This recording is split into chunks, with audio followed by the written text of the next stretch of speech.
Actually हम लोगों ने देवनार महानगर पालिका स्लॉटर हाउस के जनरल मैनेजर पठान साहब को आज एक लेटर दिए और हम लोगों ने ये लेटर हमारे आमदार अबू आसिम आजमी साहब को भी दिए।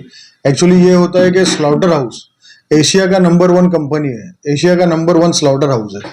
यहाँ पे कुर्बानी में हर साल सिर्फ बॉम्बे से ही नहीं पूरे इंडिया से लोग यहाँ पे आते हैं और महानगर पालिका का काम ये है कि जो लोग यहाँ पे आ रहे हैं, हमारे जो नागरिक है, उनको अच्छी से अच्छी फैसिलिटी देना, जिसके तहत वो लोग ये करते हैं कि खाने पीने का जो बंदोबस्त रहता है, इतना बड़ा स्लॉटर हाउस है, बाहर आना जाना उसके लिए दुश्वार है, तो ये लोग अंदर ही कैंटीन का बंदोबस्त करके देते।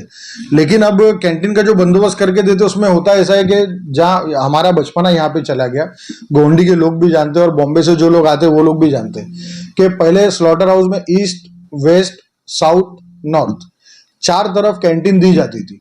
उससे ये होता था कि पब्लिक चारों तरफ जो भी जहां भी रहता था वो अपना खाना पीना वहां खा लेता था और तसल्ली बख्श और इत्मीनान बख्श काम वहां पे हो जाता था और लोगों की फैसिलिटी हो जाती थी। लेकिन पिछले 4-5 साल से किया क्या गया है महानगर पालिका के द्वारा कि देवनार स्लॉटर हाउस के वन साइड में 8 या 9 कैंटीन और देवनार स्लॉटर हाउस के दूसरे साइड में 8 या 9 कैंटीन, ऐसा इन लोगों ने सिर्फ 2 साइड में दिए। उसमें ये हो रहा है कि जो चारों तरफ के लोग हैं वो हजारों में रहते हैं, हजारों में। तो जब उनको खाना पीना ये वो तकलीफ होती है और वो लोग कैंटीन ढूंढते हैं, तो यहाँ पे भी हजारों लोग और यहाँ पे भी हजारों लोग एक साथ जमा हो जाते हैं। मेरा कहना ये है कि अल्लाह ना करे आने वाले टाइम में, फ्यूचर में, अगर इतनी पब्लिक के बीच में कुछ हादसा हो जाता है तो उसका जिम्मेदार कौन? और एक साथ जब पब्लिक आ जाती है ना एक जगह पे, भीड़ इतनी हो जाती है कि वहां चलने की जगह नहीं होती है। अभी मैं आपके सामने जो बोल रहा हूं ये एक अलग चीज है, लेकिन जब स्लॉटर हाउस यहाँ भरता है और यहाँ जब लोग बकरा वगैरह खरीदी करने के लिए आते हैं, आप खुद देखें कि चलने की जगह नहीं रहती है। आप सोचो कैंटीन, उसमें अगर आप लोग वन साइड अगर से डाल के रखोगे तो गर्दी कितनी होती होगी। ये गर्दी पब्लिक के लिए आने वाले टाइम में मुझे ऐसा लगता है कभी कुछ हादसा हुआ तो बहुत तकलीफ हो जाएगी। एक दूसरा मुद्दा हमारा ये है कि देवनार स्लॉटर हाउस में महानगर पालिका के द्वारा जो रेट दिया गया है जमीन का 15,000 रुपया एक कैंटीन को, अगर आप कैलकुलेट करेंगे इसको इनटू 10 दिन तो 1.5 लाख रुपया आपका यही हो जाता है, बराबर। उसके बाद आप मंडप का जो खर्चा लेते हो वो एक कैंटीन वाले से आप लेते हो 68,000, जो कि बाहर अगर मैं कोई डेकोरेटर को बुलाऊं तो वो डेकोरेटर 15 से मैक्स टू मैक्स 15 से 20,000 रुपए में मुझे वो मंडप बना के दे देगा टेबल कुर्सी के साथ। तो आप जो ये पैसा ले रहे हो 50,000 प्लस, ये ज्यादा है।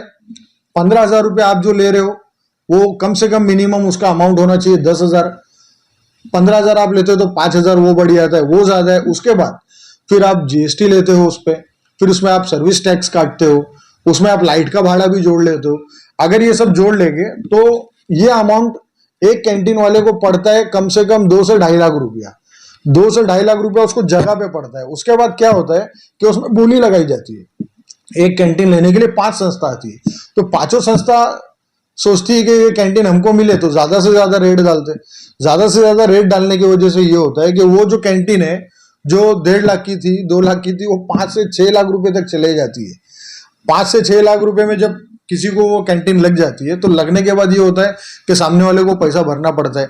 बीएमसी ये नहीं बोलती है कि आप पार्ट पेमेंट में ये पेमेंट करो, नहीं, बीएमसी बोलती है कि आपको टेंडर लग गया ना, पूरा पैसा आप पेड करो। सामने वाला पैसा पेड कर देता, पूरा 5 से 6 लाख रुपए वो वहीं पे ढीला हो जाता है। अब होता ये है कि उसके बाद उसको माल भरना है, पगार देना है, ये देना है, वो देना है, बहुत मगजमारी है। अब ये सब करने के लिए उसकी हिम्मत ही टूट जाती है और फिर भी अल्लाह का नाम लेके वो कैसे भी करता है। 10-12 दिन में उसकी कमर इतनी टूट जाती है कि वो हो जाता है लॉस, और सेकेंड टाइम जब वापस से ऑप्शन होता है ना कैंटीन का, वो नहीं आता है। एक दूसरी चीज इसमें ये भी देखी गई है, आप खुद 3 साल से देख रहे होगे और जो भी बॉम्बे के लोग आते हैं स्लॉटर हाउस में वो सब देख रहे होगे। ऐसा नहीं कि मैं मेरे घर की बात बता रहा हूँ या मैं अपने मन से बता रहा हूँ, जो लाइव है, जो लाइव लोगों ने देखा है, मैं वो बता रहा हूँ। स्लॉटर हाउस में 14 से 15 कैंटीन है। 14 से 15 कैंटीन में पिछले 3-4 साल से 4 या 5 कैंटीन ही चल रही है, बाकी सबके सब खाली जा रही है। खाली इसलिए जा रही है कि लोगों के पास पैसा ही नहीं, इतना रेट फास्ट हो जाता है कि लोग परेशान हो जाते हैं, वो लोग नहीं भर पाते पैसा भर नहीं पाते, तो लोग क्या करते हैं, टेंडर लेते लेकिन घर पे चले जाते, पैसा नहीं भरते, उससे जगह खाली रह जाती है। अब 4 से 5 कैंटीन, स्लॉटर हाउस की इतनी बड़ी कंपनी, बॉम्बे से आए हुए हजारों लोग, उसके बाद पूरे महाराष्ट्र इंडिया से आए हुए लोग, 4 से 5 कैंटीन कवर कर सकती है क्या इसको?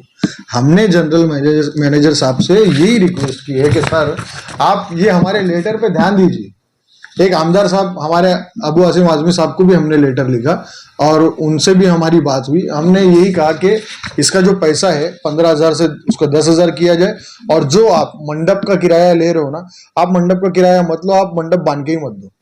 जो पार्टी को, जो संस्था को जो कैंटीन लगेगी वो बाहर से अपना डेकोरेटर लेके आएगा, पहले जैसे बांधते थे वैसा बंधवा देगा, और ईस्ट वेस्ट साउथ नॉर्थ ये चारों तरफ आप कैंटीन दे दी जाए ताकि पब्लिक फैल जाए और एक जगह जमावड़ा ना जम सके। बस हमारी ये रिक्वेस्ट है और हम चाहते हैं कि बीएमसी हमारे इस लेटर पर कार्रवाई करे और लोगों को उसका फायदा पहुंचे। शुक्रिया।